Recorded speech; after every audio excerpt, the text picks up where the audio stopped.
बड़ी खबर सीरियाई defence ministry के हवाले से ये बड़ी खबर सामने आ रही है। ईरान के साथ साथ सीरिया पर भी इजराइल ने हमला किया है। इजरायली हमला सीरिया के डिफेंस ठिकानों को टारगेट करके किया गया है। ये बड़ी खबर इस वक्त आपको बता दें, सीरियाई डिफेंस मिनिस्ट्री के हवाले से ये खबर। राहुल, सीरिया की ओर से भी इस बात की पुष्टि की गई।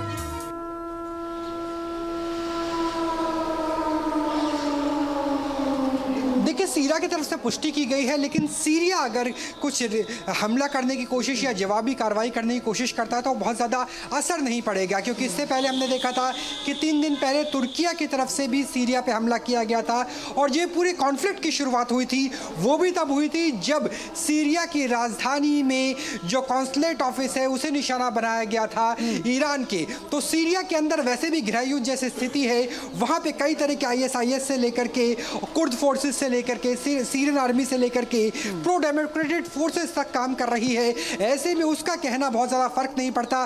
सीरिया का जो महत्व है, दरअसल वो महत्व है भूगोल का। सीरिया वो एक हाईवे प्रोवाइड करता है जिसके जरिए हिजबुल्लाह के पास सप्लाई पहुंचती है ईरान के जरिए।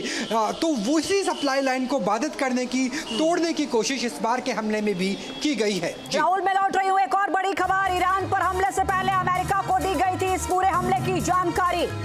यूएस के रक्षा मंत्री ऑस्टिन का फोन करके इसकी जानकारी दी गई थी, यानी कि इजराइल की ओर से यूएस के रक्षा मंत्री से इस पूरे हमले के बारे में पहले जानकारी दी गई थी, उनको बताया गया था। कर्नल टीपी त्यागी जी लगातार हमारे साथ जुड़े हैं।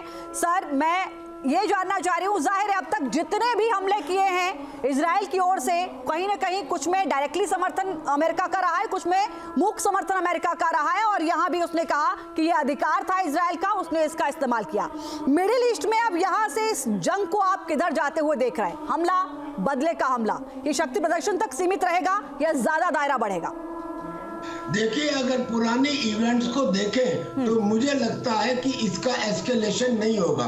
कारण ये है कि अमेरिका ने इजराइल को ये बताया कि अगर तुम तेल के कुओं पर हमला करोगे तो तेल के दाम बढ़ जाएंगे, अगर आप न्यूक्लियर इंस्टॉलेशन पर हमला करोगे तो युद्ध का दायरा बढ़ जाएगा, और अगर इन दोनों में से एक भी काम हुआ तो फिर हो सकता है कि ईरान पर्शियन गल्फ और स्ट्रेट ऑफ हॉर्मुज के ऊपर पाबंदी लगा दे और पूरा देश, पूरी दुनिया इससे प्रभावित हो जाए। लिहाजा आप अटैक करो, लिमिटेड करो और मिलिट्री इंस्टॉलेशन पे करो 5 नवंबर से पहले, क्योंकि 5 नवंबर को इलेक्शन के बाद अगर आप अटैक करते हो तो इसे आपकी कमजोरी माना जाएगा। लिहाजा ये अटैक किया गया, और ईरान ने भी ये कह दिया था कि अगर मेरे न्यूक्लियर इंस्टॉलेशन और मेरे तेल कुओं पर हमला नहीं हुआ और केवल मिलिट्री इंस्टॉलेशन पर हमला हुआ तो फिर हम उसका अनुपातिक जवाब यानी कि प्रोपोर्शनेट जवाब देंगे या नहीं भी जवाब देंगे। और इजराइल ने 3 फेज का अटैक करने के बाद 5 घंटे के बाद ये कह दिया कि हमारे हमले पूरे हुए। ऐसा लगता है जैसे फिक्स मैच चल रहा है, फिक्स मैच चल रहा है। यानी हम कह सकते हैं सर कि ये जो है हवाई हमले ही जारी रहेंगे, शक्ति प्रदर्शन का दौर जारी रहेगा, अपनी अपनी शक्ति दोनों देश दिखाते रहेंगे। लेकिन अनुज माथुर जी, आपके पास आते हुए मैं एक सवाल पूछूंगी। एक बड़ी खबर जो इस वक्त आ रही है वो अपने दर्शकों को बता दें। पहली बार ईरान ने इजरायली हमले की बात को स्वीकार किया है। ये बड़ी खबर आपको बता दें, तेहरान सहित 2 जगहों पर हमला, ईरानी सरकार की ओर से इस बात की जानकारी दी गई है, यानी ये माना गया है, सब किया गया है कि तेहरान सहित 2 जगहों पर हमला हुआ है।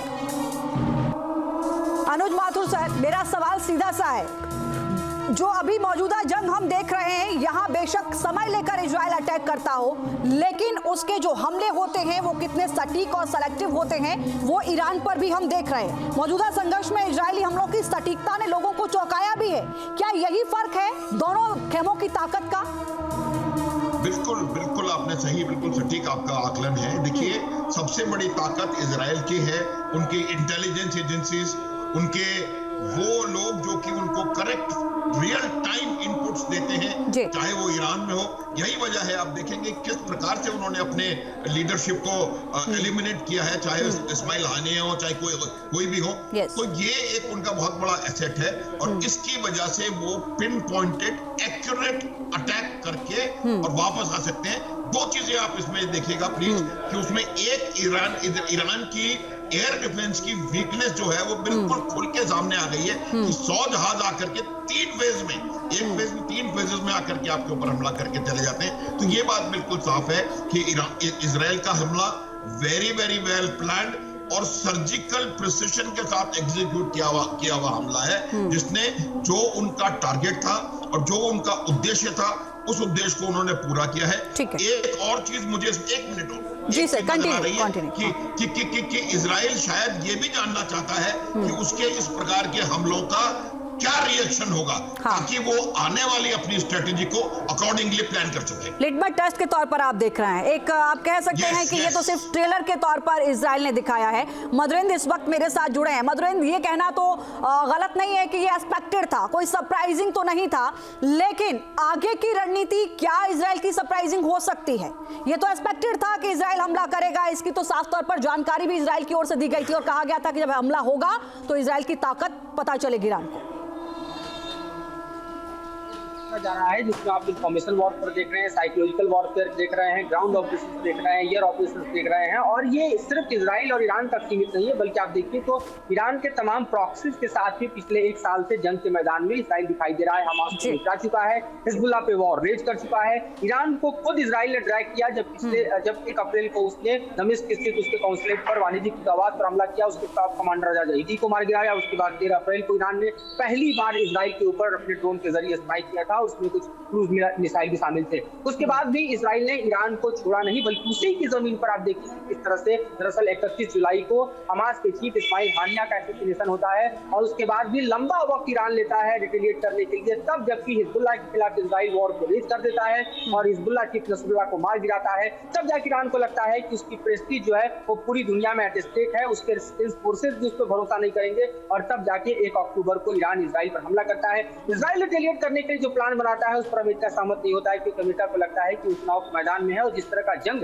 इजराइल ईरान के खिलाफ रेज करना चाह रहा है उसमें उसके न्यूक्लियर टारगेट्स को हिट करेगा, उसमें उसके सिविलियन टारगेट्स को हिट करेगा, उसके वाइल्ड टारगेट्स को हिट करेगा और ऐसे में जंग जो है समूची दुनिया को अपने आगोश में लेगी। लिहाजा अमेरिका के प्रेशर में इजराइल ने पिन पॉइंट स्ट्राइक किया है, बेहद प्रिसीजन स्ट्राइक किया और उसके स्ट्राइक के जद में हम देख रहे हैं कि 3 चरणों में जिस तरह से उसके मिलिट्री बेस, जिस तरह से उसके एयर बेस, जिस तरह से उसके मिसाइल बेस, जिस तरह से उसके ड्रोन बेस दहलाए गए हैं, ये बताने के लिए काफी है कि बेहद कैलकुलेटिव स्ट्राइक है और अगर ईरान रिटेलिएट करता है तो उसकी तैयारी भी इजराइल कर चुका है। उसके पास अमेरिका से delivered air defence system hard है, जबकि उसके पास पहले से आप देखिए तो आयरन डोम, डेविड स्लैंग और एरो जैसे एयर डिफेंस सिस्टम मौजूद है। बिल्कुल, वो उनका इस्तेमाल भी कर सकता था। राहुल इस वक्त मेरे साथ जुड़े हैं। राहुल, इस पूरे हमले को हम ऐसे देखें कि मैसेज तो दिया ही है, कॉन्फिडेंस में अमेरिका को और ज्यादा लिया, क्योंकि जहां अमेरिका ने कहा कि आपको तेल ठिकाने या फिर परमाणु ठिकानों पर कोई हमला नहीं करना है, उनको टच भी नहीं किया है। इजराइल ये माना जाता है कि 1 कदम उठाने से पहले वो आगे के 3 कदम या 4 कदम की तैयारी करके चलता है। आगे भी रणनीति तय होगी इजराइल की, आगे क्या करना है ईरान के लिए? देखिए, निश्चित तौर से देखिए 2 तरीके से रणनीति तय होगी। पहला तो ये कि ईरान की तरफ से पलटवार क्या आता है, ईरान की प्रॉक्सीज की तरफ से पलटवार क्या आता है, क्योंकि अभी जो आए हैं वो बहुत कैलकुलेटिव था, बहुत छोटा था, क्योंकि हाइफा के आसपास कुछ ड्रोन्स आते हैं जिसे आयरन डोम, डेविड स्ट्रिंग और जिस तरीके से मधुरेंद्र जी ने बताया कि एरोस 3 काफ़ी हद तक न्यूट्रलाइज करने में सक्षम है। अगर ईरान की तरफ से एक बड़ा पलटवार आता है तब ये कह सकता है इजराइल की देखिए अब तो हमें चाहे वो क्रूड ऑयल हो या फिर न्यूक्लियर पावर प्लांट हो, हमें उसे निशाना बनाना पड़ेगा। दूसरा जो फर्क पड़ेगा वो पड़ेगा अगले महीने अमेरिका में होने वाले राष्ट्रपति चुनाव को लेकर के, क्योंकि डेमोक्रेट्स ये दिखाना चाहते थे कि हम भी इजराइल के साथ खड़े हुए हैं और इसीलिए जो हमला किया गया वो राष्ट्रपति चुनाव से ठीक पहले किया गया ताकि कमला हैरिस को इस चीज का फायदा मिल सके, ताकि जो मौजूदा राष्ट्रपति है जो बाइडेन वो दिखा सके कि वो इजराइल के साथ खड़े हुए हैं। लेकिन अगर वहां पे डोनाल्ड ट्रंप आते हैं, रिपब्लिकन आते हैं, तो स्थिति पूरी तरीके से इतर हो जाएगी, क्योंकि वो ग्रेटर इजराइल की पर भी नजर रहेगी। मैं लौटूंगी आप सभी के पास। न्यूज नेशन अब व्हाट्सएप पर खबरों की ताजा अपडेट के लिए न्यूज नेशन के इस QR कोड को स्कैन करें।